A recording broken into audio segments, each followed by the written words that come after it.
স্বীকার করলে কি সব ঠিক হয়ে যাবে? অনেক কিছু ঠিক হবে না, বরং পরিস্থিতি আরো জটিল হয়ে যাবে। যেমন চলছে চলুক, আমি আমার মতো, আর টগর ফুল নিজের মতো। টগরকে নিজের মতো থাকতে দিচ্ছিস কই গতকাল রাতে? মেয়েটাকে কি যেন বলেছিলিস? ও হ্যাঁ, আমায় ভুলে যাও। একবারও ভাবিসনি এসব কথা মেয়েটার মনে কতটা আঘাত করবে? আমি তো টগর ফুলকে বলিনি আমি ভালোবাসতে, তাহলে এমন ভুল কেন করলো? মেয়েটা কি জানতো তোর মতো অনুভূতিহীন মানুষকে ভালোবাসলে কষ্ট পেতে হবে?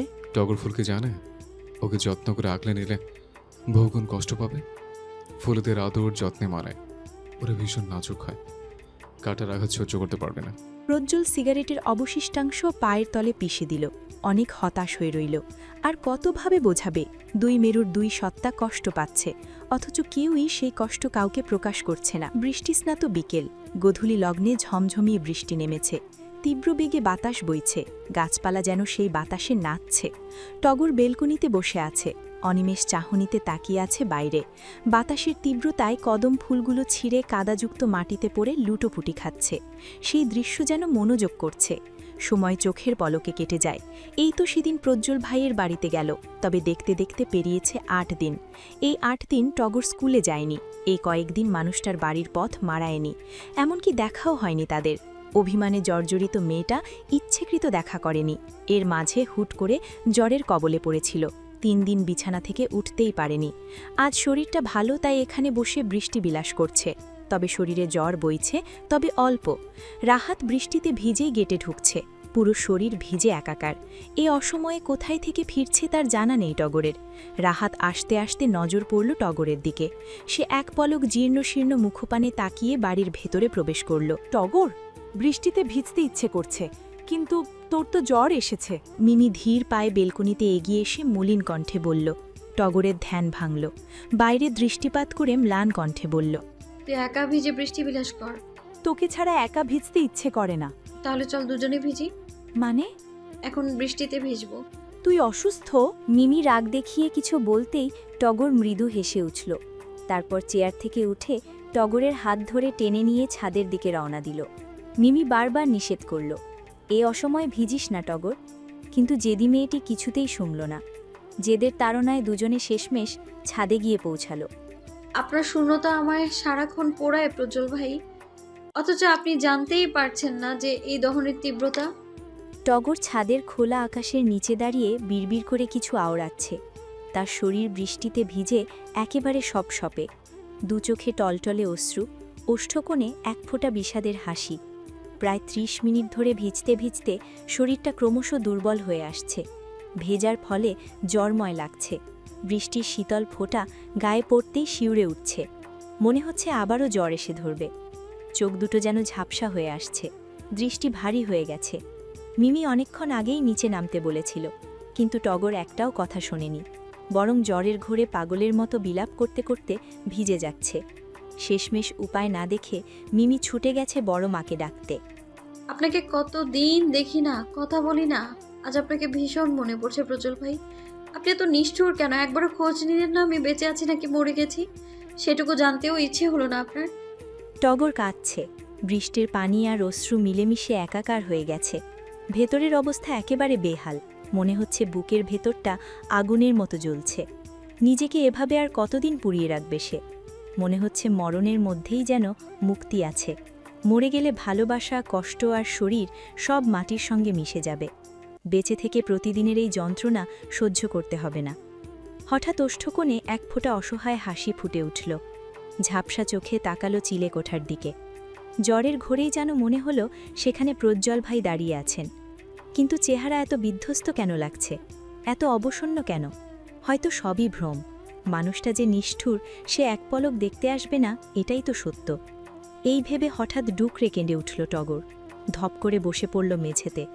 মাথাটা যন্ত্রণায় ফেটে যাচ্ছে, শরীর জ্বরের তীব্রতায় ছটফট করছে। টগর ফুল, আমার মতো অযোগ্য একজনের জন্য তুমি কেন কষ্ট পাচ্ছ? জানো না তোমার চোখের অশ্রু আমাকে ভীষণভাবে পোড়ায়। টগরের কানে ভেসে এলো এক পরিচিত কণ্ঠস্বর। ভেজা নির্জীব চোখে সে চাইল চিলেকোঠার দিকে। মনে হলো মানুষটা যেন দ্রুত পায়ে এগিয়ে আসছে তার দিকে। বুকের ভেতর ধুকপুকানি বাড়তে লাগল, শ্বাসপ্রশ্বাস ভারী হয়ে উঠল। অতি কষ্টে সমস্ত শক্তি জড়ো করে ভ্রমের সেই মানুষটিকে জবাব ছুড়ে দিল। আপনার মতো যোগ্য একজনকে চাই প্রজ্জ্বল ভাই। শব্দগুলো বাতাসে মিশে যেতেই শরীরটা হঠাৎ ঢলে পড়ল ছাদের ভেজা মেঝেতে। চোখের পাতা ধীরে ধীরে নেমে এসে মিলিয়ে গেল, শ্বাস ক্রমেই ক্ষীণ হয়ে আসতে লাগল। শেষ চেষ্টায় বুক ওঠানামা করতে করতে টগর যেন হারিয়ে গেল অন্ধকার গহীনে। এখন শরীর কেমন লাগছে আম্মা? টগর 5 ঘন্টা ঘুমিয়ে কিছুক্ষণ পূর্বে উঠেছে। জাকির তালুকদার মেয়ের পাশে বসেছিলেন। ঘুম থেকে উঠতেই তিনি স্নেহময় কণ্ঠে জিজ্ঞেস করলেন। টগর অতি কষ্টে উঠে বসল। শরীর দুর্বল, জ্বরের কারণে শরীরে তীব্র ব্যথা অনুভূত হচ্ছে। চোখ মুখ ফ্যাকাশে নির্জীব দেখাচ্ছে। সে বাবার কথা শুনে নিষ্প্রাণ চাহনিতে চাইল। ওষ্ঠকোণে জোরপূর্বক হাসি টেনে ভাঙা কণ্ঠে বলল, ভালো বাবা। জাকির তালুকদার মেয়ের মাথায় আলতো করে হাত বুলিয়ে নরম স্বরে বললেন, তোমার ওই অবস্থা দেখে জানো কত ভয় পেয়েছিলাম? শরীরে জ্বর নিয়ে কেউ এভাবে ভিজে নাকি? আসলে তখন জ্বর ছিল না। জাকির গভীর দৃষ্টিতে তাকালেন। বুঝেছি, কিন্তু নিজের প্রতি এত অবহেলা কেন করছো? কয়েকদিন ধরে দেখছি মন মরা হয়ে আছো। কি হয়েছে আমায় বলো। টগর দৃষ্টি নামিয়ে জিজ্ঞেস করল। কিছু হয়নি, আমায় ছাদ থেকে কে নামিয়ে এনেছিল বাবা? জাকির শান্ত গলায় উত্তর দিলেন। প্রজ্জ্বল। নামটা শুনে টগর থমকে গেল। বিস্ময়াভবিত চোখে বাবার দিকে তাকিয়ে বুকের ভেতরটা হঠাৎ কেঁপে উঠল। কেমন অস্থির লাগছে। তবে কি সত্যি প্রজ্জ্বল ভাই চিলেকোঠার সামনে দাঁড়িয়েছিলেন? সেই বিধ্বস্ত মুখ, কাতর চাহনি সবই সত্যি ছিল? টগর নিজের ভাবাবেগ কোনো মতে সংবরণ করল। আটকে রাখা শ্বাস ছাড়তে ছাড়তে ক্ষীণ কণ্ঠে জিজ্ঞেস করল। উনি চলে গেছেন? জামিল তালুকদার দৃঢ় কণ্ঠে বললেন, না, প্রজ্জ্বল আর অনেক বসার ঘরে বসে আছে। তুমি বিশ্রাম নাও, আমি একটু পরে আসছি। টগর ভদ্র মেয়ের মতো নিঃশব্দে মাথা নাড়ল। জামিল তালুকদার ঘর থেকে বেরিয়ে গেলেন। বিছানার হেডবোর্ডে মাথা ঠেকিয়ে বসে রইল টগর। বুকের ভেতর অনুভূতিগুলো তখনও উত্তাল। অসহনীয় যন্ত্রণা আর মিষ্টি ভালো লাগার অদ্ভুত মিশেল। তবু নীরবে নিজেকে সামলানোর চেষ্টা করল। মনে মনে বোঝালো যে তাকে চায় না, তার জীবনে জোর করে ঢোকার কোনো মানে নেই। মানুষটা দূরে থাকুক, ভালো থাকুক। কিন্তু বেহায়া মন কি সত্যিই সেই বোঝানো মেনে নিল? হয়তো না। চোখ দুটো ধীরে ধীরে বন্ধ করে ম্লান হেসে বলল, আপনি বরং দূরেই থাকুন স্বপ্নের পুরুষ। আপনাকে আজীবন দূর থেকেই ভালোবাসবো। বৃষ্টি থেমে এসেছে। ঝড়ো বাতাসও অনেকটা কমে গেছে। সময় তখন সন্ধে 7:30। টগর ডাইনিং রুমের চেয়ারে নিথর হয়ে বসে আছে। সুমি বেগম ধৈর্য ধরে মেয়েকে খাওয়াচ্ছেন, কিন্তু টগরের মুখে যেন তেতো ভাব জমে আছে। ভাত মুখে তুললেই উগলে আসতে চাইছে। তবুও কষ্ট করে পানি দিয়ে গিলে খাচ্ছে। শরীরে নতুন করে জ্বর চেপে বসছে। মা, আর খেতে ইচ্ছে করছে না। চোখ মুখ কুচকে অনুনয়ের স্বরে বলল টগর, 8 দিনে না খেয়ে শরীরের কি অবস্থা করেছিস দেখেছিস আয়নায়? পাটকাঠির মতো শুকিয়ে গেছিস। মুখে স্বাদ নেই, খেতে ইচ্ছে করছে না। সুস্থ হতে হলে ভাত খেতে হবে। দেখ, জ্বর এসেও শান্তি নেই। বললাম তো খেতে পারছি না। তাহলে কি খাবি? টক জাতীয় কিছু খেতে ইচ্ছে করছে। টগর ধীরে বলে উঠল। সুমি বেগম প্লেটে থাকা অবশিষ্ট ভাত আর খাওয়াতে পারলেন না। হাল ছেড়ে প্লেট নিয়ে রান্নাঘরের দিকে চলে গেলেন। টগর 1 গ্লাস পানি ঢকঢক করে খেল। আশ্চর্য, পানি যেন মধুর মতো মিষ্টি লাগছে। গ্লাসটা টেবিলে রেখে চারপাশে চোখ বুলিয়ে মিমিকে খুঁজতে লাগল। মেয়েটা কোথায় গেল? সন্ধে থেকে খুঁজে পাওয়া যাচ্ছে না। কেমন আছো টগর ফুল? প্রজ্জ্বলের কণ্ঠস্বর কর্ণকুহরে পৌঁছাতেই টগর হঠাৎ শক্ত হয়ে বসল। পেছনে না তাকিয়ে মুখ গম্ভীর করে নীরবে রইল। মনে মনে দৃঢ় প্রতিজ্ঞা করল, এই মানুষটার সঙ্গে সে আর কখনো কথা বলবে না, কোনোদিন আর পাগলামিও করবে না। বুকের ভেতর হঠাৎ ভারী হয়ে উঠল। কান্না দলা পাকিয়ে গলায় আটকে গেল। কেমন যেন অসহনীয় যন্ত্রণা। সে মাথা নত করে টলমলে চোখ দুটো আড়াল করল। প্রজ্জ্বল ধীরে ধীরে এগিয়ে এসে টেবিলের ওপর একটি ব্যাগ রাখল। তারপর অভিমানী মেয়েলি মুখশ্রীতে দৃষ্টি রেখে নিঃশব্দে হাসল। সেই হাসির গভীরে লুকিয়ে আছে অচিন্তনীয় বিষাদ। তপ্ত নিঃশ্বাস ফেলে পুনরায় বলল, আমার সঙ্গে কথা বলবে না? টগরের বুকের ভেতরটা ধক করে উঠল। পাঁজরটা যেন ভেঙে আসল। মানুষটার মুখে ওই ডাক শুনলে সে কোনো দিন স্বাভাবিক থাকতে পারে না। মনে হলো হৃদয়ের গভীর থেকে কোনো অজানা শক্তি বিদ্রোহ করে চিৎকার দিচ্ছে। যে আমাকে ভালোবাসে না তার মুখে এই ভালোবাসা মাখা নাম উচ্চারণ করা নিষিদ্ধ। অভিমান আর রাগে চোখ মুখ তেতে উঠল টগরের। শক্ত গলায় বলল, আমাকে টগর ফুল বলে রাখবেন না প্রজ্জ্বল ভাই। প্রজ্জ্বল হাসি থামিয়ে কিঞ্চিত বিস্মিত দৃষ্টিতে তাকালো। চোখের গভীরে ক্ষীণ কৌতূহল মিশে আছে। নরম কণ্ঠে শুধালো, কেন? আপনাকে বলতে বাধ্য নই, দয়া করে ওই নামে ডাকবেন না আমায়। আমি তোমার টগর ফুল বলেই ডাকবো। যে আমাকে অপছন্দ করে তার মুখে এই নামটা না নিয়ে শ্রেয়। কিন্তু আমার তো টগর ফুল ভীষণ পছন্দের। টগর হতবিহব্বল হয়ে গেল। অশ্রুসজল চোখে সহসা চাইল সামনে দণ্ডায়মান মানুষটার দিকে। কেন যে প্রজ্জ্বল ভাইকে এমন রহস্যময় মনে হয়? তার মন আর মস্তিষ্কে কি চলছে তা বোঝা দেয়। কেন এমন হেয়ালিপূর্ণ কথা বলেন? প্রজ্জ্বল ধীরে ধীরে দুকদম এগিয়ে এলো। নিগূঢ় দৃষ্টিতে তাকিয়ে কোমল কণ্ঠে বলল, আমার জন্য নিজেকে কেন ধ্বংসের দূর করে দাঁড় করাচ্ছ? আমি তো কেবল মরেছি কা, যার পেছনে ছুটলে তুমি নিঃশেষ হয়ে যাবে। টগরের চক্ষুদয় বেয়ে বড়িয়ে পড়ল অস্ত্র। নিষ্প্রাণ হেসে বলল, ধ্বংস যদি অবধারিত হয় তবে সেই ধ্বংসই তো আমাকে আমার প্রকৃত সত্তার কাছে নিয়ে যাবে। মায়া ভেঙে যে শূন্যতা আসে সেখানেই তো নতুন করে এগিয়ে যাওয়ার পথ খুঁজে পাওয়া যায়। হয়তো ঠিকই বলেছ, ধ্বংস পথ দেখায়, কিন্তু যদি সেই শূন্যতে আবার নতুন মায়ের জন্ম দেয় তবে কি আমরা কোনোদিন সত্যিকারের মুক্তি পাই? নতুন করে মায়া জন্ম নিলে নির্দয়ভাবে সেটাকে হত্যা করব প্রজ্জ্বল ভাই। আজকেই সেই মায়াকে গলা টিপে হত্যা করব আপনার সামনে। মানে? আমি আজ নিজেকে আপনার কাছ থেকে মুক্ত করে দিলাম। আর কখনো আপনাকে বিরক্ত করব না। আমি অনুভূতির বোঝা চাপিয়ে দেব না, আর আপনার জন্য উন্মাদনাও দেখাবো না। আর যে আমাকে চায় না তাকে আমি আমার জীবনে ধরে রাখবো না। আমি তাকে ভুলে যেতে চাই, কারণ আপনাদের মতো মানুষকে দূর থেকে ভালোবাসা যায়, কিন্তু সারা জীবন আঁকড়ে ধরে একসাথে কাটানো আমাদের নিয়তিতে থাকে না।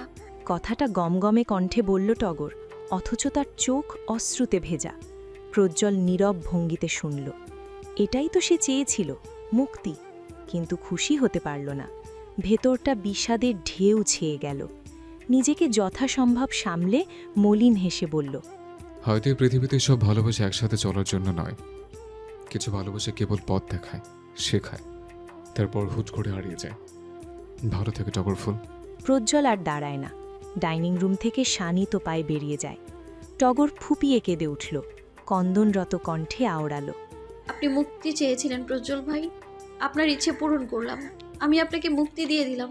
ভালো থাকবেন আমার শখের পুরুষ। দমবন্ধকর রাত পেরিয়ে ভোর হয়েছে। পাখিদের কিচিরমিচির শব্দ শোনা যাচ্ছে। টগরের ঘুম ভেঙেছে অনেকক্ষণ আগে। সে রুম থেকে বেরিয়ে এসে বাড়ির সামনে বাগানটার সামনে বেঞ্চে বসে আছে। বিভস মুখশ্রীতে অনিমেষ তাকিয়ে আছে কদম গাছটার দিকে। মনে পড়ে তার বয়স তখন সবই 16। জেএসসি পরীক্ষা দিয়ে ক্লাস 9-এ ভর্তি হয়েছে। সময়টা তখন শীতকাল। সকালের দিকে সে আর মিমি খেজুরের রস চুরি করে হাড়ি নিয়ে দৌড়ে বাড়ির দিকে আসছিল। গেটের কাছে আসতেই হোঁচট খেয়ে ধম করে পড়ে গিয়েছিল, আর রসের মাটির হাড়ি মাটিতে পড়ে ভেঙে খণ্ড খণ্ড হয়ে গিয়েছিল। সব রসগুলো মাটিতে পড়ে লুটোপুটি খাচ্ছিল। তখন উঠে সামনে তাকাতেই দেখেছিল প্রজ্জ্বল বুকে হাত গুজে তাকিয়ে ক্ষীণ হাসছে। সেই হাসি যেন তার কাল হয়েছিল। সেদিন মানুষটার সামনে পড়ে যাওয়ায় লজ্জা পেয়েছিল। আজকে সূর্য বোধার ভুল দিকে উঠবে। পুরুষালী কণ্ঠস্বর কর্ণকুহরে প্রবেশ করতেই টগরের ধ্যান ভঙ্গ হল। সে সরাসরি চাইল পাশে, দেখল রাহাত দাঁড়িয়ে আছে। সে একটু বিভ্রান্ত হল, কৌতূহল নিয়ে বলল, কেন? রাহাত এগিয়ে এসে দূরত্ব বজায় রেখে বেঞ্চে বসল। স্বাভাবিকভাবে বলল, সকাল সকাল ঘুম থেকে উঠেছিস তাই? ভোরে ঘুম ভেঙে গিয়েছিল, তাই ভাবলাম বাইরে থেকে একটু ঘুরে আসি। ওহো, তোর কি মন খারাপ টগর? ইদানিং কেমন যেন মনমরা হয়ে থাকিস। অসুস্থ ছিলাম, তাই হয়তো অমন মনে হচ্ছে। মিথ্যা কেন বলছিস? রাহাত দৃঢ় কণ্ঠে বলল। টগর খানিকটা কেঁপে উঠল, ভয়ও পেল। তবে কি সবাই তার পরিবর্তনটুকু বুঝতে পারছে? যদি হ্যাঁ, তবে তো সব শেষ। ঘুণাক্ষরেও কেউ আসল ঘটনা জানতে পারলে বাড়িতে তাণ্ডব ঘটে যাবে। সে গলায় শুকনো ঢোক গিলল, আমতা আমতা করে বলে উঠল, আসলে তুহিনের ওই ঘটনার পর থেকে মনটা খারাপ থাকে। রাহাতের সন্দেহ কমল না, তবুও বলল, প্রজ্জ্বল যে ধোলাই দিয়েছে মনে হয় না আবারও তোর পেছনে লাগবে। তা ঠিক। আপনি এত সকালে কি করছেন এখানে? আমার জানা মতে সকাল 10টার আগে ঘুম থেকে ওঠার মানুষ তো আপনি নন। আমারও ঘুম ভেঙে গিয়েছিল, বাইরে বের হয়েছিলাম হাঁটার জন্য, তোকে একা বসে থাকতে দেখে আসলাম। একটা কথা জিজ্ঞেস করবো যদি কিছু মনে না করেন? হুম কর। রাহাত কপাল কুঁচকে বলল। টগর সাহস সঞ্চয় করে জিজ্ঞেস করল। চাচা আর আপনার মধ্যে কি নিয়ে ঝামেলা লেগেছে? রাহাতের চোখ মুখে গাম্ভীর্যতা ছেয়ে গেল। গম্ভীর কণ্ঠে বলল। ব্যবসা নিয়ে ঝামেলা চলছে। বড় হয়ে মিথ্যে বলছেন রাহাত ভাই। তাহলে আমরা ছোটরা বড়দের থেকে কি শিখবো? মিথ্যা কখন বললাম? মাত্রই তো বললেন। আমি জানি কি নিয়ে ঝামেলা বেঁধেছে। টগর মুখ টিপে হেসে বলল। রাহাত নুন আছিয়ে শুধালো। কি জানিস? টগর ফিস ফিস করে বলল। মেয়ে নিয়ে। বলো না কে সেই মেয়ে? তোর ভয় করছে না টগর? ভয় কেন করবে? আমাকে প্রশ্ন করছিস তাই? আপনার থেকে অনুমতি নিয়েই তো প্রশ্ন করছি। টগর নিষ্পাপ কণ্ঠে বলে উঠল। রাহাত দীর্ঘ শ্বাস ফেলল। এই মেয়ে ভীষণ চটপটে, সঙ্গে কথা বলাটাও কঠিন। টগর রাহাতের গোবেচারা মুখ দেখে খিলখিল করে হেসে উঠল। সেই মিষ্টি হাসি চারপাশে প্রতিধ্বনিত হল। রাহাত অবাক হয়ে তাকালো হাস্যরত কিশোরীর দিকে।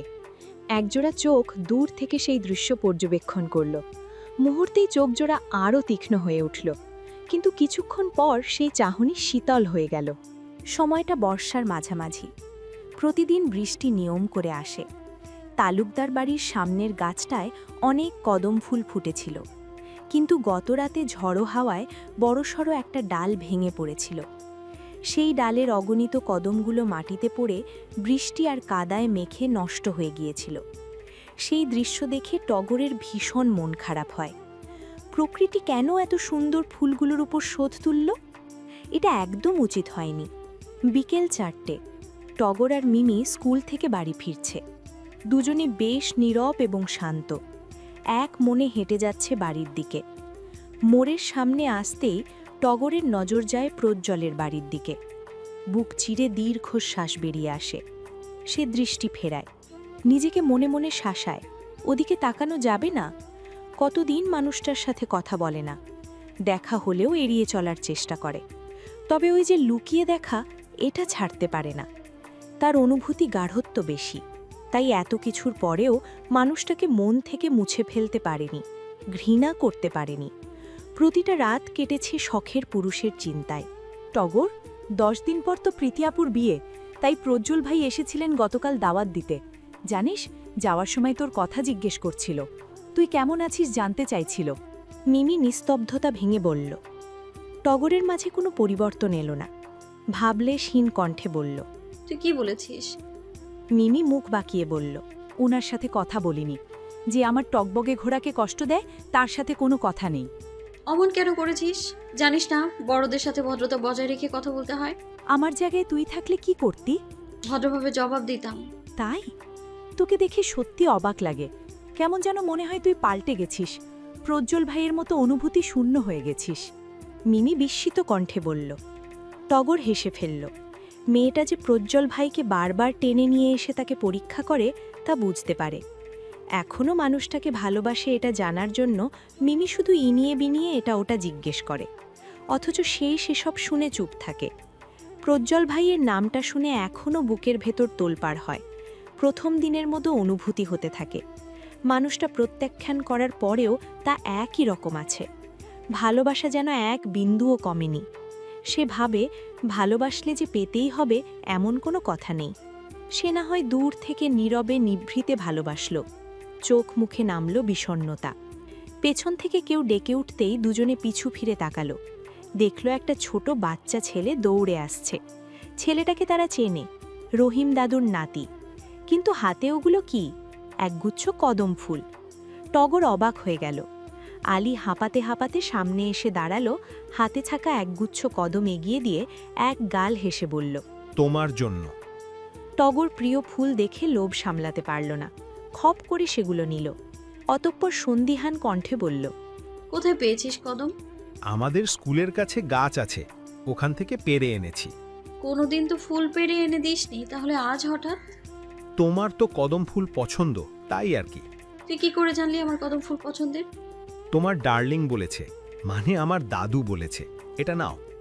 আলী কথাটা শেষ করে টগরের হাতে কাগজ গুজে দিয়ে দৌড়ে পালালো। টগর আর মিমি অবাক হলো এহেন কাণ্ডে। দেখ তো কাগজে কি লেখা আছে। টগর ফুলগুলো মিমির হাতে দিয়ে কাগজটা খুলল। সেখানে শব্দগুলো জোরে পড়তে লাগল। লেখাটা পড়ে টগর অবাক হয়ে গেল। কে এটি দিয়েছে? কিভাবে? কারো কথা মতো? সেই ব্যক্তিই কি এটি পাঠিয়েছে? তার মাথায় এসব প্রশ্ন ঘুরপাক খেতে লাগল। এটা কে দিল তোকে? টগর ভাবনায় মগ্ন হয়ে অস্ফুট স্বরে বলল। প্রজ্জ্বল ভাই। বিকেল 5টা। টগর গোসল সেরে খাওয়া দাওয়া শেষ করে বিছানায় শুয়ে আছে। তার পুরনো বাটন ফোনে ধীরে বাজছে চেনা গান, আর সে অচেতন গলায় সেই সুর তুলে গুনগুন করছে। তবে দৃষ্টি বারবার চলে যাচ্ছে সামনের কাঠের টেবিলে রাখা এক গুচ্ছ কদমের দিকে। মাথার ভেতর তখনও ঘুরছে ছোট্ট সেই চিলকুটে লেখা শব্দগুলো। মন আর মস্তিষ্ক বিভ্রান্তির জালে আটকে আছে। সেদিনের পর কেটে গেছে বেশ কয়েকটা দিন।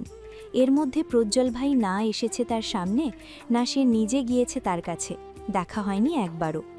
তবু ভুলতে পারেনি তাকে। আগের মতোই নিঃশব্দে ভালোবেসে গেছে। অথচ সে তো মানুষটাকে একসময় মুক্তি দিয়েছিল, নিজের মন থেকে ছেড়ে দিয়েছিল সমস্ত দাবি। তবু হৃদয় কি এত সহজে মুক্তি মানে? এই জীবনে আর কোনো বন্ধনে জড়াতে চায়নি টগর। তবু হঠাৎ কেন মনে হচ্ছে মানুষটা আবার ফিরে আসছে? অথচ সেই মানুষটা তো কখনো তাকে ভালোবাসেনি। প্রজ্জ্বল ভাইকে নিয়ে এর বেশি ভাবা আর সম্ভব হলো না। নিজের মনে দৃঢ় পণ করল, আত্মসম্মান বিসর্জন দিয়ে ভালোবাসার নামে ছ্যাঁচড়ামি সে করবে না। বয়স যতটুকু হয়েছে ততটুকুতেই বুঝতে শিখেছে, জোর করে কাউকে ভালোবেসে কথার দোহাই দিয়ে ইজহার করে আটকে রাখা যায় না। যে সত্যিই থেকে যেতে চায় সে কোনো অজুহাত খোঁজে না, নীরব থেকে নিজেই থেকে যায়। টগর, জেগে আছিস মা? সুমি বেগমের কণ্ঠস্বর কর্ণকুহরে ঢুকতেই টগরের ধ্যান ভেঙে গেল। তড়িঘড়ি করে ফোনের গানটা বন্ধ করে সে হুড়মুড়িয়ে শোয়া থেকে উঠে বসল। স্বাভাবিক গলায় প্রতিউত্তর করল। ভেতরে এসো। সুমি বেগম ভেতরে এসে মেয়ের পাশে বসলেন। মমতা মাখা স্বরে আদুরে ভঙ্গিতে বললেন, শরীর কেমন লাগছে এখন? ভালো। টেস্ট পরীক্ষা কবে? 4 মাস পরে। ওহো, তোর সাথে কথা ছিল। সুমি বেগম খানিকটা ইতস্তত করে আমতা আমতা করে বললেন কিছু কথা। টগরের কপাল অচেতনেই কুঁচকে গেল। মায়ের হাবভাব আজ যেন আলাদা, অস্বাভাবিক। ভেতরে অদ্ভুত অস্বস্তি দপদপ করতে লাগল। তবুও শান্ত থাকার চেষ্টা করে বলল, বলো কি বলবে? সুমি বেগম শাড়ির আঁচলের ভাঁজ থেকে ধীরে ধীরে হাত বের করলেন। হাতে ধরা একটি ছবি। তিনি মেয়ের সামনে ছবিটা এগিয়ে ধরে নরম গলায় বললেন, দেখ তো, ছেলেটা কেমন লাগছে? টগর সরাসরি তাকালো ছবিটার দিকে। ছবিতে এক সুদর্শন যুবক পরিপাটি পোশাকে দাঁড়িয়ে আছে। হঠাৎ মা কেন এ ছবি দেখাচ্ছে? মাথায় ঘূর্ণি তুলল সেই প্রশ্ন। তাদের আত্মীয় স্বজনের মধ্যে তো বিয়ের মতো বয়সী কেউ নেই, তবে কার জন্য ছেলে দেখা হচ্ছে? সুমি বেগম মেয়ের দীর্ঘ নীরবতা ভাঙতে পুনরায় জিজ্ঞেস করলেন, কি রে, বল না, ছেলেটা কেমন? টগরের বিরক্তি বাড়ল। বুকের ভেতর অজানা রাগ জমতে লাগল। মেজাজ সংবরণ করে গমগমে কণ্ঠে বলল, ভালো, কিন্তু কার জন্য ছেলে দেখা হচ্ছে? ছেলে 1 বছর পর ডাক্তারি পড়াশোনা শেষ করে বেরোবে। পাশের গ্রামের মেম্বারের ছেলে। শুনেছি ছেলের ব্যবহার অনেক ভালো। ছেলেটার গুণগান গাওয়া হলে বলো, কার জন্য পাত্র দেখছো? আমার বান্ধবীর মেয়ের জন্য। তাহলে আমায় কেন যার তার ছবি এনে দেখাচ্ছ? আমার এসব বিরক্ত লাগে মা। টগর খিচে আসা মেজাজ নিয়ে গমগমে কণ্ঠে বলল। সুমি বেগম কিছুক্ষণ চুপ করে মেয়ের মুখের দিকে তাকিয়ে রইলেন। অনেক কথা বুকের ভেতর গুমড়ে আছে। শেষমেশ ছবিটা ধীরে সরিয়ে নিয়ে উঠে দাঁড়ালেন। দরজার দিকে কয়েক পা এগোতে এগোতে ম্লান স্বরে শুধু বললেন, মেয়েদের জীবনটাই এমন রে মা, নিজেদের মতো করে বেছে নেবার অধিকার কখনোই থাকে না। টগরের কপালে সূক্ষ্ম ভাঁজ আরও স্পষ্ট হল। সে একটুখানি ঝুঁকে মায়ের দিকে তাকালো। তীক্ষ্ণ সন্দেহ মিশিয়ে বলল, কি বলতে চাইছো? খোলাখুলি বলো মা। কিছু না। কয়েকদিন ধরেই খেয়াল করছি তুমি আর বাবা কি নিয়ে যেন আলোচনা করছো। আমায় দেখলেই কথা বন্ধ করে দিচ্ছ। কি হয়েছে বলো তো? তোর ভাই আসবে আগামী সপ্তাহে, ওটা নিয়ে কথা বলছিলাম। ও। টগর ছোট্ট করে উত্তর দিল। কেন যেন মায়ের বলা প্রতিটি কথা তার কানে মিথ্যে মনে হলো। মনে হতে লাগলো বাবা মা যেন কিছু লুকোচ্ছে। আর হঠাৎ করে ছেলেটার ছবি দেখিয়ে নিয়ে যাওয়ার মানে কি? এসব ভাবনা মাথার ভেতর ঘুরপাক খেতে লাগল। ঠিক সেই মুহূর্তে হঠাৎ মনে পড়ল প্রজ্জ্বল ভাইয়ের কথা। এই সময় তো তিনি প্রায়ই এ বাড়িতে আসেন। আজও কি নিয়ম মেনে আসবেন? অজান্তেই ওষ্ঠকোণে ফুটে উঠল হাসি। কিন্তু সেই হাসির আড়ালে লুকিয়ে রইল গভীর বিষাদ। বুক চিরে বেরিয়ে এলো দীর্ঘশ্বাস। বুকের ভেতর হাহাকার করে উঠল। ক্লান্ত শরীরে টগর হাত পা ছড়িয়ে ঠাস করে বিছানায় শুয়ে পড়ল। চোখ দুটো বন্ধ করতেই চক্ষুপটে স্পষ্ট হয়ে উঠতে লাগল প্রজ্জ্বল ভাইয়ের মুখ। টগর, আলী এসেছে। মিমির কণ্ঠস্বর শুনে টগর চক্ষুদয় খুলে তাকালো। সে আস্তে ধীরে উঠে বসল, জিজ্ঞেস করল, কেন এসেছে? মিমি ভেতরে এসে বলল, জানি না, তুই গিয়ে দেখ। আমাকে বদমাসটা বলছে না, গেটের সামনে দাঁড়িয়ে আছে। টগর বিছানা থেকে নামল, ওড়নাটা গলায় পেঁচিয়ে রুম থেকে বেরিয়ে গেল। হেঁটে হেঁটে গেটের সামনে যেতেই দেখল আলী দাঁড়িয়ে আছে। সে এগিয়ে গিয়ে সামনে দাঁড়ালো, কোমরে হাত গুজে বলল, আমায় কেন ডাকছিস?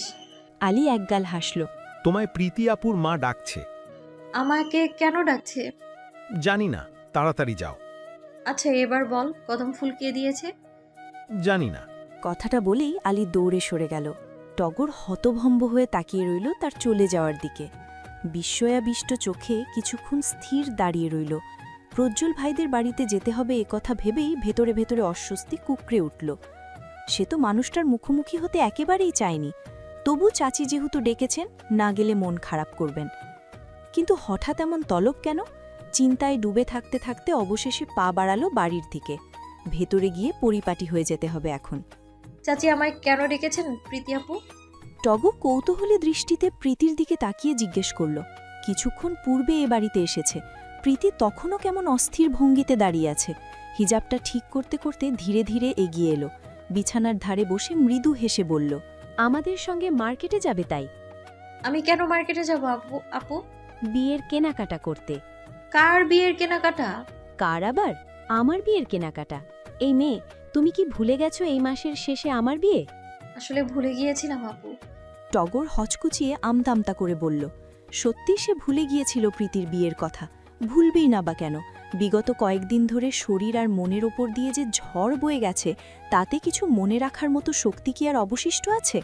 তবু সে প্রাণপণ চেষ্টা করছে নিজেকে স্বাভাবিক রাখার, সবাইকে হাসি মুখে দেখা দেওয়ার। অথচ অন্তরের গভীরে কষ্ট জমে আছে পাহাড়ের মতো। মাঝে মাঝে মনে হয় সেই নিখুঁত অভিনেত্রী মঞ্চে দাঁড়িয়ে হাসির মুখোশ পরে ভালো থাকার অভিনয় করে যাচ্ছে। এই ভাবনার মধ্যেই রাবেয়া বেগম ঘরে প্রবেশ করলেন। টগরের দিকে তাকিয়ে উজ্জ্বল মুখে মৃদু হেসে বললেন, ভেবেছিলাম তুমি আসবে না। তুমি ডেকেছো চাচি? না এসে থাকতে পারি বলো? মিষ্টি মেয়ে, দুজনের তৈরি হওয়া হলে বের হো। আচ্ছা। টগর আর প্রীতি ঘর থেকে বেরিয়ে সরাসরি হেঁটে মোড়ের দিকে গেল। সেখানে একটা রিকশা দাঁড়িয়ে আছে। পাশেই বাইকে হেলান দিয়ে প্রজ্জ্বল সিগারেট টানছে। তার তীক্ষ্ণ সুগভীর দৃষ্টি স্থির হয়ে আছে টগরের দিকে। সে মেয়েটাকে কতদিন পর এভাবে সামনে দেখে মুহূর্তের জন্য স্তব্ধ হয়ে গেল। এই কয়েকদিনেই টগরের চেহারায় কত পরিবর্তন।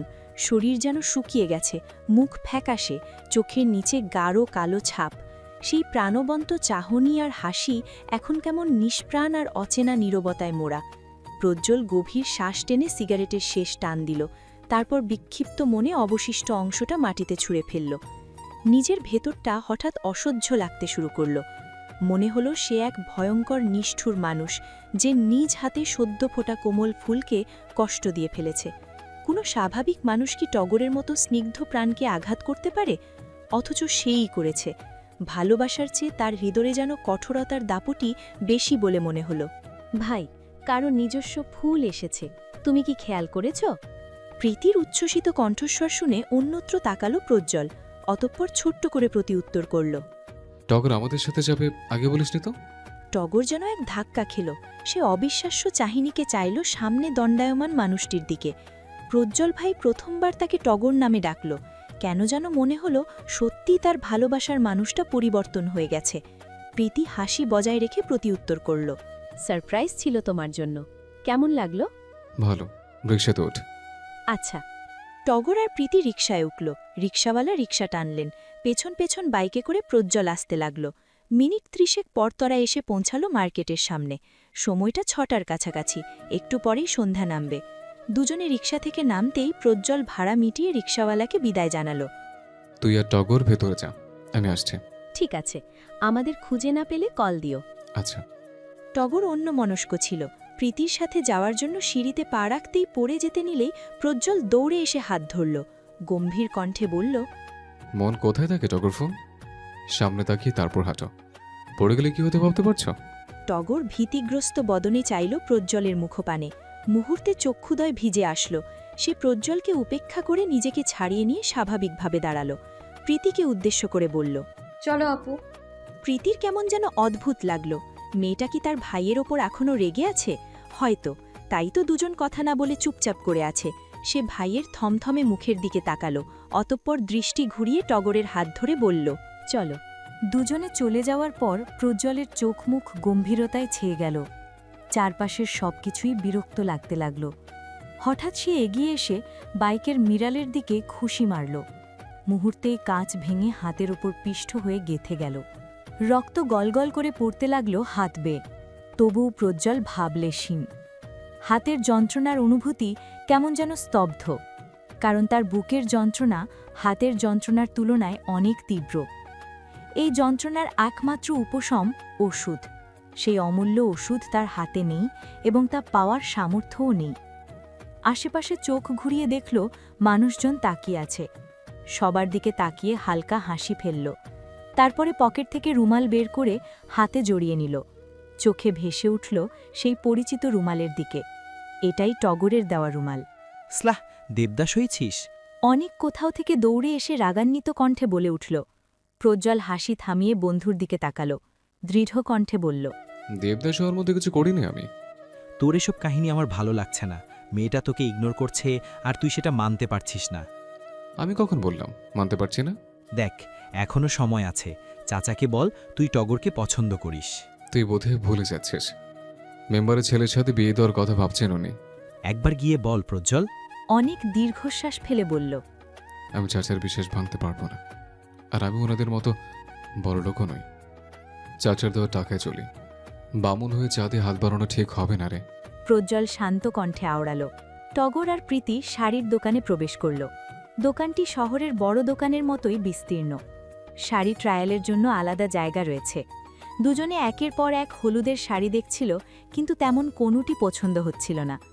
দোকানদার বিভিন্ন ডিজাইনের শাড়ি সাজিয়ে দেখাচ্ছিলেন। প্রীতি আশেপাশের দিকে চোখ না ঘুরিয়ে শাড়ি বাছাইতে মনোযোগী। টগরও বসে বসে সেগুলো পর্যবেক্ষণ করছিল। আধা ঘাটতা বসে থাকার পর টগর অধৈর্য হয়ে উঠল। দোকানের তীব্র আলো আর গরম চোখকে ঝাপসা করতে শুরু করেছে। আপু তুমি শাড়ি দেখো, আমি একটু হাঁটাহাঁটি করি। টগর বসা থেকে উঠে বলল। প্রীতি শাড়ি দেখায় মনোযোগী হয়ে বলল, আচ্ছা, বেশি দূরে যেও না। আচ্ছা। সে দোকানটি ঘুরে ঘুরে সব শাড়ি দেখতে লাগল। এখানে নানা ধরনের শাড়ি ছিল, কিন্তু বিশেষ করে ঝুলিয়ে রাখা বেনারসির শাড়িগুলো অসাধারণ সুন্দর।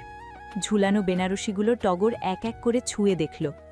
হঠাৎ সে একটি দুধ সাদা শাড়ি নামিয়ে নিজের শরীরের সঙ্গে মিলিয়ে দেখল।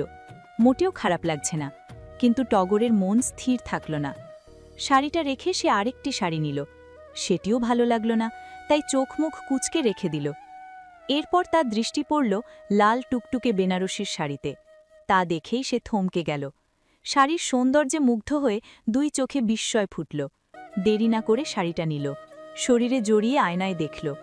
নিজের প্রতিবিম্ব দেখে থমকে গেল। মনে হল সে যেন নববধূ।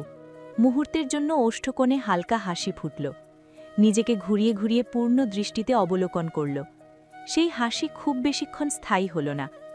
ভারাক্রান্ত কঞ্চে বলল, এমন লাল শাড়ি পরে আপনার বউ সাজার ইচ্ছে ছিল প্রজ্জ্বল ভাই, অথচ আপনার বউ সাজার স্বপ্নই রয়ে গেল। তোমার কি শাড়িটা পছন্দ হয়েছে? সে শাড়িটা গোছাতে যাবার মুহূর্তে হিম শীতল কণ্ঠস্বর শুনে থমকে গেল। চোখ বড় করে আয়নার দিকে তাকাল। দেখল প্রজ্জ্বল ভাই খুব কাছ থেকে দাঁড়িয়ে আছে। মানুষটা কখন এলো সে তো বুঝতেই পারেনি। কোনো জবাব দিল না, শুধু নিশ্চল চাহনিতে তাকিয়ে রইল। প্রজ্জ্বল একটু এগিয়ে এসে নিচু স্বরে বলল, লাল শাড়িতে তোমার খুব সুন্দর লাগছে টগর ফুল, একদম নতুন বউয়ের মতো লাগছে। টগর অতি কষ্টে নিজের মনকে শান্ত করল। সে পুনরায় উপেক্ষা করল প্রজ্জ্বলকে। শাড়িটা জায়গা মতো রেখে পা বাড়াতেই তার ওড়নায় টান পড়ল। মুহূর্তে তার ভাবভঙ্গি পরিবর্তন হল। মনে হল কেউ একজন তার ওড়না টেনে ধরেছে। তবে কি উপেক্ষিত মানুষটা এমনটা করেছে? সে দুরু দুরু বুকে পিছু ফিরল। দৃষ্টি আটকাল প্রজ্জ্বলের দিকে। প্রজ্জ্বলের শার্টের হাতা গুটানো, হাতে ঘড়ি পড়েছে, সেটাতেই ওড়না আটকে গেছে। অথচ মানুষটার সুগভীর বিমোহিত চাহনি তার দিকে নিবদ্ধ। সে খানিকটা অস্বস্তিতে পড়ল। সেসবকে ছাপিয়ে মস্তিষ্কে ভর করল প্রজ্জ্বল ভাই তার দেওয়া ঘড়িটা পড়ছে। ফরসাটে লোমশ ইস্পাত দৃঢ় হাতে ঘড়িটা যেন দারুণ মানিয়েছে। সেই দৃশ্য দেখে টগরের বুকের ভেতর আলোড়ন বয়ে দিল। অজানা অব্যক্ত অনুভূতিগুলো হঠাৎ উস্কে উঠল। তার মনে হতে লাগল আশারা আবারও নতুন করে ঘর বাঁধতে চাইছে। হয়তো সত্যিই তার শখের পুরুষ তাকে ভালোবাসে। পুরুষালীর তীক্ষ্ণ চোখের গভীর চাহনি, দৃঢ় ভাবভঙ্গি, টুকরো টুকরো কথাবার্তা সবকিছুই যেন সেই ভালোবাসার দিকেই ইঙ্গিত করছে। তবুও প্রশ্নটা বুক চিরে তীক্ষ্ণ হয়ে উঠল। তাহলে কেন এই লুকোচুরি? কেন এত অনুভূতি প্রকাশ করতে গোপন খেলা? আমার ওড়না আপনার ঘড়িতে বেঁধেছে, ছাড়িয়ে দিন। টগর কম্পিত গলায় কিছু বলতে গিয়েই থমকে গেল। ঠিক তখনই প্রজ্জ্বলের ধ্যান ভাঙল। সে হাতখানা উঁচিয়ে অপর হাতে টগরের ওড়নার কোণা ছাড়াতে ব্যস্ত হয়ে পড়ল।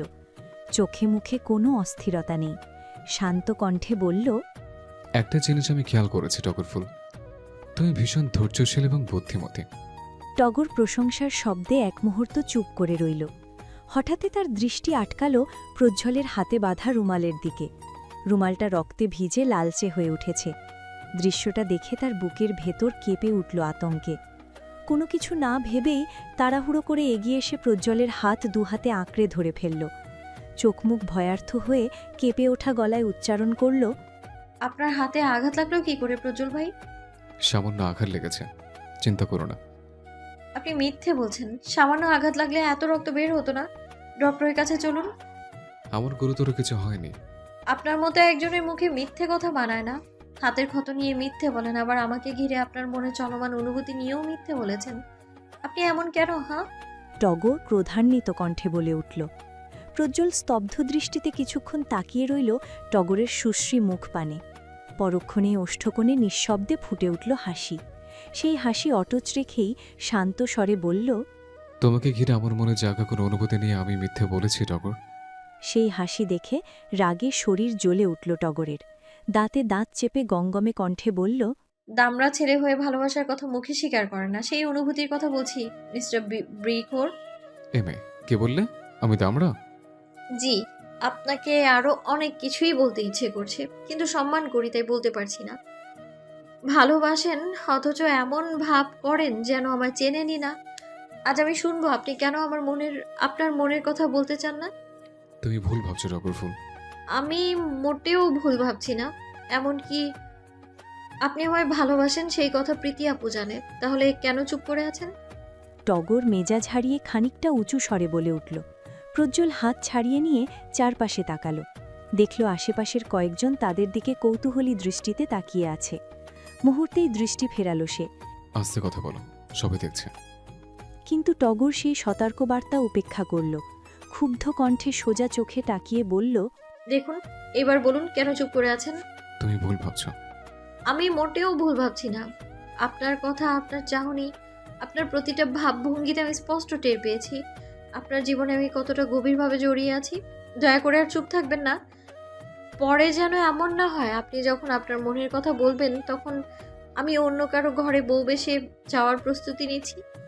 একদম বাজে কথা বলবে না টগরফুল। এখনো সময় আছে প্রজ্জ্বল ভাই। অন্য কারো নামে কবুল বলার আগে আমায় নিজের করে নিন। টগরের ভাবভঙ্গি হঠাৎ ক্ষুণ্ণ হয়ে উঠল। কণ্ঠটা কাতর শোনাল। প্রজ্জ্বলের মুখমণ্ডল একেবারে থমথমে হয়ে গেল। বুকের ভেতর অস্থিরতা জমাট বাঁধল। তবে কি সত্যিই টগরফুল জেনে গেছে মেম্বারের ছেলের সঙ্গে বিয়ের কথা চলছে? তবে কি সত্যিই চেয়ারম্যান চাচা এই ছোট্ট ফুলটাকে অন্য কারো হাতে তুলে দেওয়ার পরিকল্পনা করছেন? এই চিন্তামাত্র বুকটা অসহনীয় যন্ত্রণায় মোচড় দিয়ে উঠল। দিশাহীন চাহনিতে তাকিয়ে রইল সে। কি বলবে, কিভাবে জবাব দেবে কিছুই বুঝে উঠতে পারল না। ঠিক তখনই টগর মলিন হেসে বলল, মা আজকে বিকেলে একটা ছেলের ছবি দেখালো আমায়। দেখতে ভালো। আর 1 বছর পর ডাক্তারি পড়া শেষ করবে। মামায় জিজ্ঞেস করছিল ছেলেটা কেমন লাগলো দেখতে আমার। প্রজ্জ্বলের গলা শক্ত হয়ে উঠল। চোখ দুটি কেমন যেন স্থির। মনের ভেতরে ঝড় বইছে। ওষ্ঠদয় চেপে ধরে কোষে শব্দগুলো উচ্চারণ করল। তুমি কি জবাব দিলে? বললাম ভালো। তুমি জানো ছবিটা কেন দেখিয়েছে? জানবো না কেন? বাবা আমার জন্য সুপাত্র দেখছে। মেয়ের বিয়ের বয়স হয়েছে। এতটুকু পুচকে মেয়ের নাকি বিয়ের বয়স হয়েছে? এই, তুমি আদৌ বিয়ের মানে জানো? গুরুগম্ভীর পুরুষালী কণ্ঠস্বর শুনে চমকে উঠল টগর। শান্ত চাহনিতে তাকিয়ে মুখ বাঁকিয়ে বলল, জেনে নিব। প্রজ্জ্বল কাঠিন্যতা বজায় রেখে বলল, তুমি সত্যি ওই ছেলেকে বিয়ে করবে টগরফুল? করব। আমার জন্য বাবার সম্মানহানি হোক সেটা তো আমি চাই না। তুমি এমনটা করতে পারো না। আপনি তো কখনো আমার হতে চাননি প্রজ্জ্বল ভাই। যদি সত্যিই চাইতেন, আপনাকে পাওয়ার জন্য সবার সঙ্গে লড়াই করার মতো শক্তি আমি রাখতাম। আমার অনুভূতি কোনো ঠুনকো আবেগ নয় যে সমাজ আর পরিবারের ভয় পেয়ে আপনাকে ঠুকরে দেব আমি। তুমি সমাজ, পরিবার আর বাস্তবতাকে বড় না করলেও আমি করি। তুমি কথাটা যত স্বাভাবিকভাবে বলেছ, তার পরিণতি ততটাই ভয়াবহ হতে পারে। আমাদের মতো মধ্যবিত্তদের জীবন এত সহজ নয়। প্রজ্জ্বল বিষাদগ্রস্ত কণ্ঠে আওড়ালো। টগর এতক্ষণে বুঝতে পারল কেন মানুষটা দূরে থাকতে চায়। সমাজে বেঁধে দেওয়া নিয়ম আর মধ্যবিত্ত নামের অভিশাপেই সে জর্জরিত। দীর্ঘশ্বাস ফেলে মলিন হাসি দিল টগর। কাতর কণ্ঠে বলল, যদি আমায় সত্যিই ভালোবাসেন তবে সমাজকে পরোয়া না করে বাবার কাছে আমায় চাইবেন প্রজ্জ্বল ভাই। আমি সেই সুদিনের অপেক্ষায় থাকবো। প্রজ্জ্বল নির্বাক রইল। এত কিছু হওয়ার পরেও মেয়েটার ভালোবাসার কোনো কমতি নেই। এ যেন অবিশ্বাস্য। তার ভাগ্যে কি সত্যিই এতটা সুখ লিখে রেখেছিলেন সৃষ্টিকর্তা? সে তপ্ত শ্বাস ফেলল। টগর পুনরায় সেই সুগভীর চোখে চোখ রাখল। লাল টুকটুকে বেনারসিটা শক্ত করে ধরে ফিসফিসিয়ে বলল, এই লাল শাড়ি পরে আমি আপনার বউ সাজতে চাই প্রজ্জ্বল ভাই। যদি সেটা না হয় তবে এই শাড়িই হবে আমার মরণের একমাত্র অস্ত্র। কথাটা বলেই টগর গটগট করে হেঁটে সেখান থেকে বেরিয়ে গেল। প্রজ্জ্বল বিমূর চাহনিতে এগিয়ে যাওয়ার দিকে তাকিয়ে রইল। মেয়েটা শেষোক্ত কথাই ঠিক কী ইঙ্গিত করল? তাকে কি সত্যিই হুমকি দিল?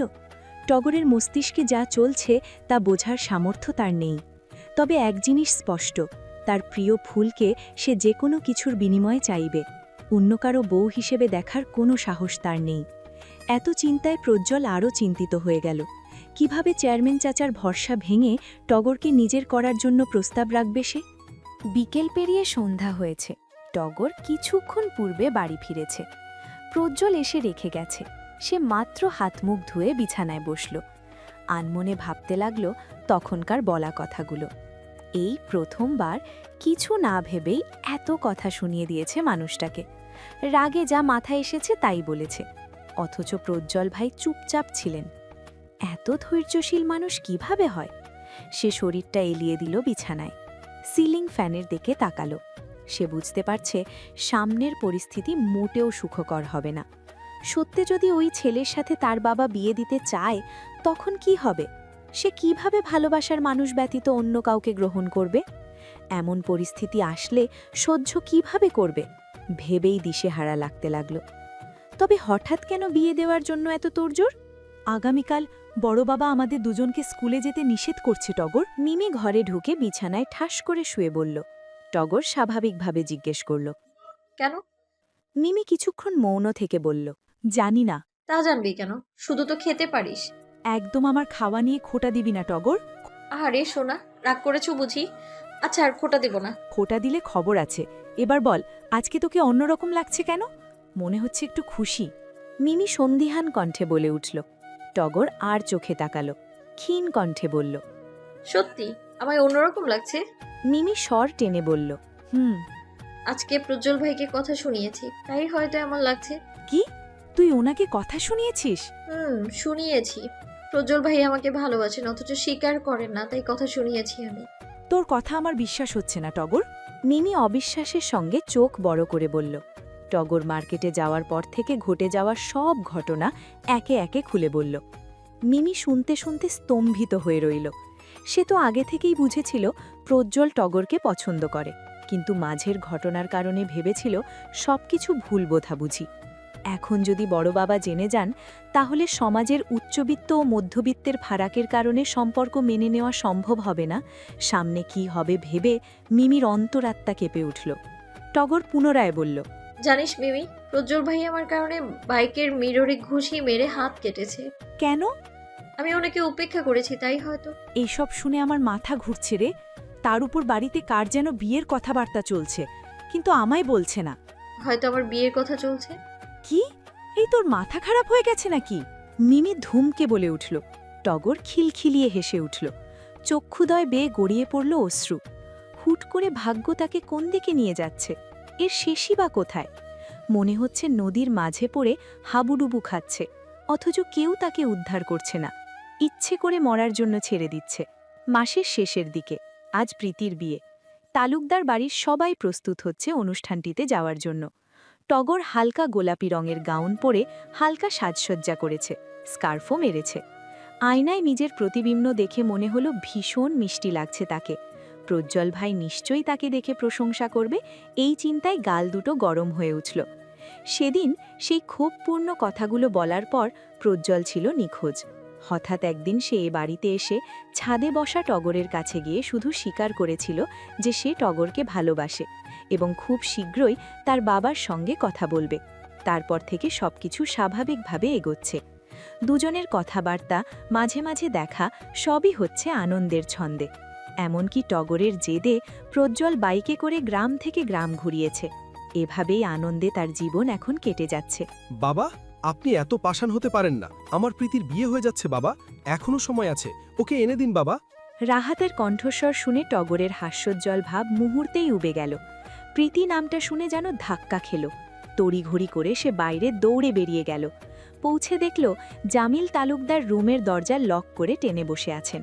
চারপাশে বাড়ির লোকজন থমথমে মুখে দাঁড়িয়ে। টগর ভয়ে মিমির কাছে গিয়ে দাঁড়ালো। মেয়েটা কাঁদছে।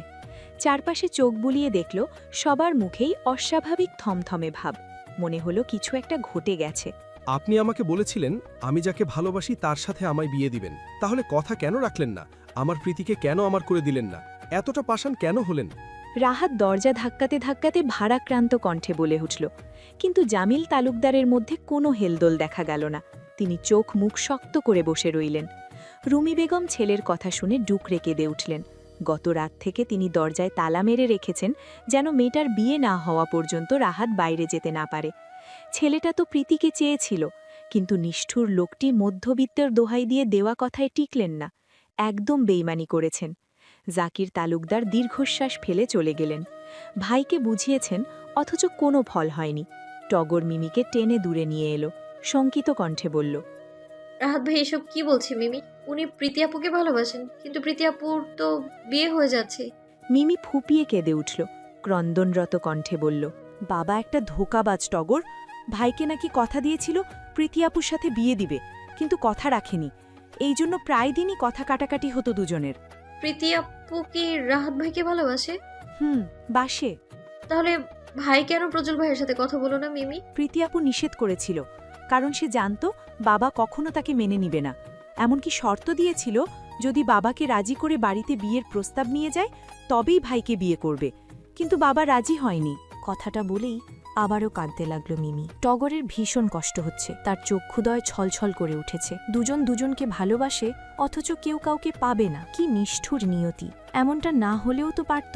সময় একটার কাছাকাছি, পাত্রপক্ষ আসেনি, এখনো সময় আছে। প্রজ্জ্বল ভাইয়ের সাথে কি কথা বলবে সে? ভাবনার মাঝেই রাহাত বজ্রকণ্ঠে বলল, জামিল তালুকদার, আপনি যদি প্রীতি না এনে দেন তাহলে কিন্তু চিরদিনের জন্য আমাকে হারাবেন।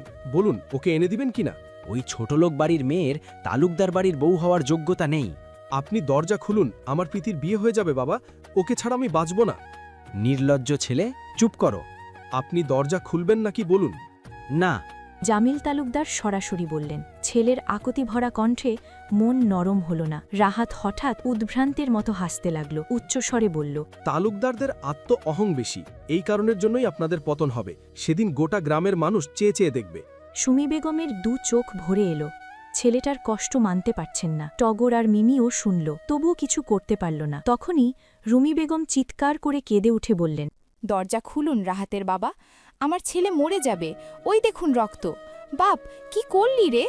সবাই এ কথা শুনে স্তব্ধ হয়ে গেল। জামিল তালুকদার চমকে সহসা তাকালেন মেঝের দিকে। দেখলেন ঘরের ভেতর থেকে রক্ত দরজার নিচ দিয়ে এসে বাইরে ভেসে যাচ্ছে। তিনি হুড়মুড়িয়ে উঠে গিয়ে তালা খুলে ভেতরে প্রবেশ করলেন। ভেতরে যেতেই থমকে গেলেন, চিল্লিয়ে বললেন, রাহাত, আমার বাপ, এটা তুই কি করলি? রাহাতকে দ্রুত সরকারি ক্লিনিকে আনা হয়েছে। হাতের কবজি কেটে যাওয়ায় প্রচুর রক্ত শরীর থেকে বের হয়ে গিয়েছিল। ঘটনাটা অস্বাভাবিক হওয়ায় ডাক্তার বাধ্য হয়ে পুলিশকে খবর দিয়েছিলেন। তবে জাকির তালুকদার মোটা অঙ্কের টাকা খরচ করে বিষয়টা মিটমাট করে ফেলেন। অপারেশন থিয়েটারের সামনে দাঁড়িয়ে আছে তালুকদার বাড়ির সবাই। ভেতরে চলছে রাহাতের অস্ত্রোপচার। এমন অবস্থায় বাড়ির গিন্নিরা নিঃশব্দে অস্ত্র ঝরাচ্ছেন, আর কর্তারা নীরব গম্ভীর মুখে দাঁড়িয়ে আছেন। একপাশে চেয়ার জুড়ে টগর আর মিমি বসে আছে নির্জীব ভঙ্গিতে। বাচ্চা মেয়ে দুটো যেন এখনো বুঝে উঠতে পারছে না আসলে কি ঘটল। হুট করেই এমন অঘটন ঘটায় সবাই হতভম্ব। প্রায় আধ ঘন্টা পর অবশেষে অপারেশন থিয়েটারের দরজা খুলে ডাক্তার বেরিয়ে এলেন। মুহূর্তেই উপস্থিত সবাই উদ্ভ্রান্তের মতো তার দিকে ছুটে গেল। উদ্বেগে কাঁপা গলায় জামিল তালুকদার প্রশ্ন ছুড়ে দিলেন, আমার ছেলে কেমন আছে ডাক্তার? আরেকটু দেরি করে পেশেন্টকে আনলে বাঁচানো সম্ভব হতো না। খোদার কাছে হাত তুলে শুকরিয়া আদায় করুন, উনিই আপনার ছেলেকে বাঁচিয়েছেন। আমরা তো প্রায় বাঁচার আশা ছেড়েই দিয়েছিলাম। ওর সাথে কখন দেখা করতে পারবো? জ্ঞান ফিরলে দেখা করতে পারবেন। জ্ঞান কখন ফিরবে? ডাক্তার চলে গেলেন। কিছুক্ষণ পর নার্সরা রাহাতকে স্ট্রেচারে করে কেবিনে নিয়ে গেল। ছেলের বিবর্ণ, রক্তশূন্য, ফ্যাকাশে মুখাবয়ব দেখেই হু হু করে কেঁদে উঠলেন রুমি বেগম। সুমি বেগম ছোট যাকে শান্ত করার আপ্রাণ চেষ্টা করতে লাগলেন। মিমি কান্নায় ভেঙে পড়েছে, আর টগরের চোখদয় শুকনো ও শ্রুহীন। নিষ্প্রাণ দৃষ্টিতে সে সবার দিকে তাকিয়ে রইল। বুকের ভেতর তোলপাড় করছে অস্থির ঝড়।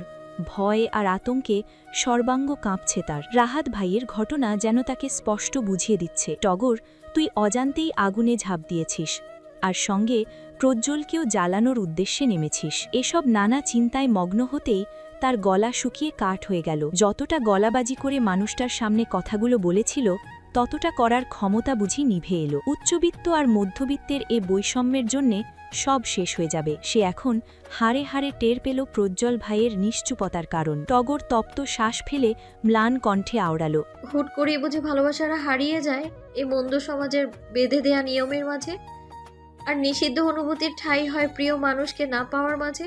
সন্ধে পেরিয়ে রাত ঘনিয়েছে, তবু তালুকদার বাড়ির সকলে ক্লিনিকেই অবস্থান করছেন।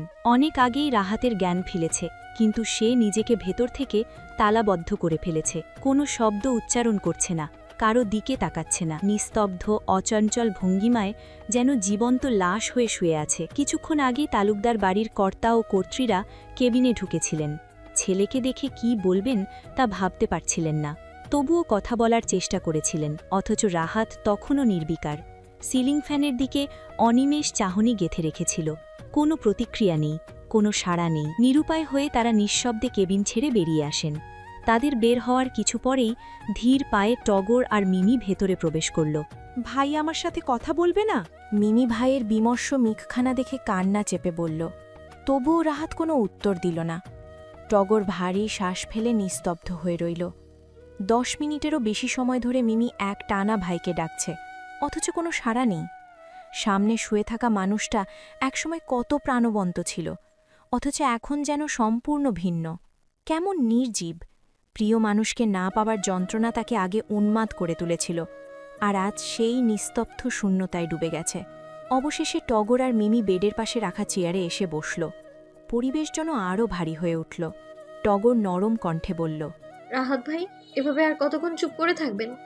আমাদের সঙ্গে একটু কথা বলুন, হয়তো এতে আপনার মনটাও হালকা হবে, আমাদেরও একটু শান্তি মিলবে। রাহাত চুপ রইল, দৃষ্টি স্থির সিলিং ফ্যানের দিকে। টগরের এমন অবস্থা দেখে কান্না পেল। মনে হলো তার চাচার মনটা পাথর। জাত, বংশ আর মানসম্মান ছেলের জীবনের থেকে অধিক প্রিয়। সে নিজেকে সামলে নিল, পুনরায় বলল, আপনি চুপ করে থাকলে মিমি আরো চাচি আরো ভীষণ কষ্ট পাবে, একটু কথা বলুন। এবারও কোনো সাড়া শব্দ নেই। দুজনে হতাশায় নিমজ্জিত হল। এর মাঝেই প্রজ্জ্বল হুড়মুড়িয়ে প্রবেশ করল কেবিনে। শানিত পায়ে এগিয়ে আসলো বেডের দিকে। রাহাতের দিকে তাকাতেই যেন এক মুহূর্তের জন্য স্তব্ধ হয়ে গেল। এই ছেলে নিজের কি অবস্থা করেছে! শেষ পর্যন্ত আত্মহননের পথ বেছে নিয়েছে, কিন্তু কেন? তুই কেন আত্মহত্যা করার চেষ্টা করেছিস রাহাত? জানিস না আত্মহত্যা করা মহাপাপ? গুরুগম্ভীর পুরুষালী কণ্ঠস্বর কানে আসতেই টগর আর মিমি যেন হঠাৎ শিউরে উঠল। দুজন একসাথে তাকালো রাগে ফুঁসতে থাকা মানুষটার দিকে।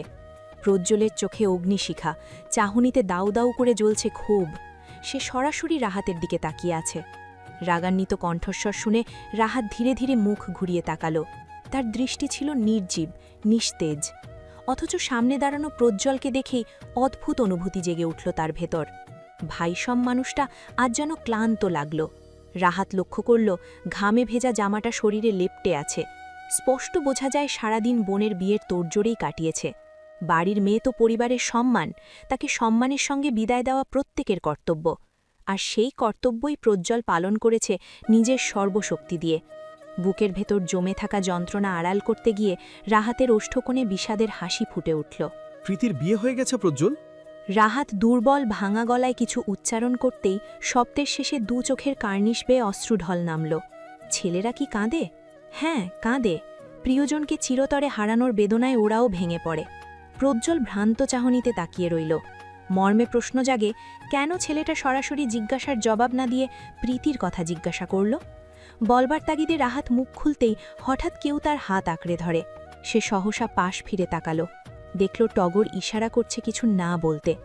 তার মানে কোনো কাহিনী আছে। তুই বিশ্রাম নে, এসব পরেও শুনতে পারবি। রাহাতের ওষ্ঠক হারিত হল। মনে জমে থাকা কষ্ট নিয়ে বিষাদগ্রস্ত হেসে বলল, আমার প্রীতিকে লাল শাড়ি পরে ভীষণ সুন্দর লাগছিল, তাই না প্রজ্জ্বল? ইস, নিজের নির্বুদ্ধিতার জন্য বউ সাজে দেখতে পারল না। একটু থেমে আবারও বলল, লাজুকলতা অন্যের নামে কবুল বলার সময় ভীষণ লজ্জা পেয়েছিল, তাই না প্রজ্জ্বল? তখন নিশ্চয়ই ওকে আরও বেশি মিষ্টি লাগছিল। আচ্ছা, ও কি বিদায়ের সময় অনেক কেঁদেছিল? প্রজ্জ্বল থমকে দাঁড়িয়ে রইল। বিমূঢ় চোখে দেখল বিপর্যস্ত রাহাতকে। প্রতিটি ভাঙাচোরা বাক্যে যেন ফুটে উঠছে তার মনের লুকোনো ব্যথা। এক মুহূর্তে সব পরিষ্কার হয়ে গেল। ছেলেটা আসলে তার বোনকেই ভালোবাসত। এই সত্য উপলব্ধি করতেই প্রজ্জ্বল নিশ্চল হয়ে গেল। সে দৃষ্টি ফেরালো টগরের দিকে। মেয়েটার চোখ কান্নায় ভিজে উঠেছে। যে কোনো মুহূর্তে অঝোর ধারায় নেমে আসবে অশ্রু। দৃশ্যটা দেখে বুকের ভেতরটা মোচড় দিয়ে উঠল প্রজ্জ্বলের। অসহায় দীর্ঘশ্বাস বেরিয়ে এলো গভীর থেকে। পুনরায় রাহাতের দিকে তাকিয়ে অগাধ হতাশা মিশ্রিত কণ্ঠে বলল, আমাকে একবার বলে দেখতিস রাহাত, কেন বলিস নে? রাহাত চক্ষুদয় বন্ধ করল। কোনো মতে বলল, আমার প্রীতি এখন অন্য কারো বউ হয়ে গেছে। জানিস, মেনে নিতে পারছি না।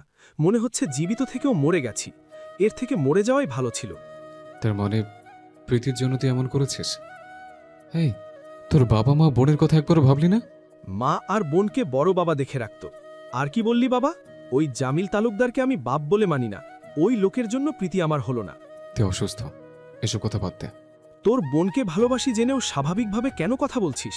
রাহাত ঝিমানো কণ্ঠে বলল। প্রজ্জ্বল শান্ত কণ্ঠে বলল, তোর উপর কেন যেন রাগ আসছে না। রাহাত নিঃশ্বাস ফেলে বিষণ্ণ কণ্ঠে বলল, তোর বোনটাও তোর মতোই প্রজ্জ্বল, আত্মসম্মান বেশি। বলেছিলাম দুজনে পালিয়ে যাব, তারপর বিয়ে করব। অথচ মেয়েটা তোদের কথা ভেবে মানা করে দিল। শর্ত দিল বাপকে নিয়ে তোদের বাড়িতে বিয়ের প্রস্তাব নিয়ে যেতে। কিন্তু সেটা আর আমার বাপ নামক পাষাণ হৃদয়ের মানুষটা মানল না। আর এভাবেই আমার প্রীতি অন্য কারো ঘরের বউ হয়ে গেল। প্রজ্জ্বল নীরব চিত্তে রাহাতের কথাগুলো শুনল। বুকের ভেতরটা হাহাকার করে উঠল তার। মনে হলো আগে যদি সব জানতে পারত তাহলে হয়তো দুজনকে এক করার জন্য প্রাণপণ চেষ্টা করত। কিন্তু এখন আর কিছুই করার নেই। তার ছোট বোনটা পরিবারের সম্মান রক্ষার জন্য ভালোবাসা বিসর্জন দিল। ভাবতেই যেন বুকটা ছিঁড়ে গেল। প্রজ্জ্বল হঠাৎ টগরের হাত থেকে নিজেকে ছাড়িয়ে নিল। মুখে কোনো কথা নেই, চোখে নিস্তেজ ক্রোধ আর কষ্ট। সে হনহনিয়ে বেরিয়ে গেল কেবিন থেকে। মেয়েটা হতবিহ্বল হয়ে তার দিকে তাকিয়ে রইল। রাহাতের চোখ দুটো রক্তিম। বুকের ভেতরের যন্ত্রণা আর দীর্ঘদিনের জমে থাকা ক্ষোভ হুড়মুড়িয়ে বেরিয়ে আসতে লাগলো কণ্ঠ দিয়ে। আমি তোমায় ছেড়ে কিভাবে বাঁচব প্রীতি? আমাদের ক্ষেত্রে নিয়তি কেন এত নিষ্ঠুর হলো? তুমি কথা দিয়েছিলে আমার হবে, কিন্তু তুমি আমার হলে না। উদ্ভ্রান্তের মতো চিল্লিয়ে বলতে লাগল সে। মুহূর্তেই হাতের ব্যান্ডেজটা টেনে হিঁচড়ে খুলতে লাগল। রক্তের আভাস দেখা যেতেই টগর আর মিমির মুখ ফ্যাকাশে হয়ে গেল। এহেন কাণ্ডে ভয় পেয়ে তারা দুজনেই ছুটে গেল ডাক্তারকে ডাকতে। সেই কেবিনের ভেতর শুধু রাহাতের ভাঙা গলার আর্তনাদ আর অসহায়ের মতো কান্নার শব্দ প্রতিধ্বনিত হতে লাগল। ক্লিনিকের বাইরে এসে প্রজ্জ্বল অনমনে সিগারেট ফুঁকছিল। পাশেই দাঁড়িয়েছিল টগর। আমার ভীষণ ভয় করছে প্রজ্জ্বল ভাই। মেয়েটার কণ্ঠস্বর শুনে হাতে থাকা সিগারেটটা ফেলে দিল। সহসা ঘাড় বাঁকিয়ে তাকালো মেয়েলি শঙ্কিত মুখ পানে। অতি শান্ত কণ্ঠে বলল, আমার টগর ফুল ভীতু কবে থেকে হলো? সেদিন তো আমায় শাসিয়েছিল। একদম খোঁচাবেন না প্রজ্জ্বল ভাই, ভয় করছে আমার, চিন্তাও হচ্ছে। কেন? রাহাতের জন্য? আপনাকে হারানোর ভয় হচ্ছে। আমি সত্যিই অবুঝ। এতদিন বুঝতেই পারিনি পরিবারের মানুষ তাদের উচ্চবিত্ততা বজায় রাখার জন্য সবকিছু করতে পারে। এখন তো বুঝতে পেরেছো? এবার বলো, কে চাও? আপনাকে চাই। আমি রাহাত ভাইয়ের মতো প্রিয় মানুষকে হারাতে পারবো না। টগর মলিন কণ্ঠে বলল। প্রজ্জ্বল নিগূঢ় চাহিনিতে তাকালো। হিম শীতল কণ্ঠে বলল, তুমি তোমার বাবা চাচাকে যতটা চেনো তার থেকে আমি ওনাদের বেশি চিনি। এত সহজে আমাদের সম্পর্ক মেনে নেবে না। টগর চমকে উঠল। কোনো কিছু না ভেবে বলল, চলুন আমরা পালিয়ে যাই। প্রজ্জ্বল অতীব আশ্চর্য হল। সে অবাক হয়ে চাইল টগরের দিকে। রাহাতের ঘটনা জানার পর মেয়েটা ভীষণ ভয় পেয়েছে তা স্পষ্ট। সে রুদ্ধশ্বাস ফেলল, শান্ত কণ্ঠে বলল, পালিয়ে কোথায় যাবে? শহরে। শহরে গিয়ে কোথায় থাকবে? হোটেলে। হোটেলে সপ্তাহখানে থাকার জন্য পারফেক্ট, তবে সারা জীবনের জন্য নয়। আর ভুলে যাও না, তোমার বাবা একজন রাজনীতিবিদ। আমাদের খুঁজতে সময় লাগবে না। তাহলে কি করব? তোমাকে বিয়ে করলে সবার সম্মতি নিয়েই করব, তাই চিন্তা করো না, আমি সবকিছু সামলে নেব। টগরকে আশ্বস্ত করে বলল প্রজ্জ্বল। মেয়েটা গভীর ভাবনায় মগ্ন হল। তা দেখে সে পুনরায় কোমল গলায় বলল,